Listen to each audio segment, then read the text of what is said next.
Psalm chapter 87. A psalm by the sons of Korah, a song. His foundation is in the holy mountains. The Lord loves the gates of Zion more than all the dwellings of Jacob. Glorious things are spoken about you, city of God. Selah.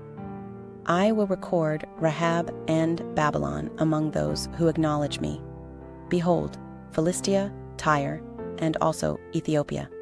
This one was born there. Yes, of Zion it will be said, this one and that one was born in her. The Most High himself will establish her. The Lord will count when he writes up the peoples. This one was born there. Selah. Those who sing as well as those who dance say, all my springs are in you.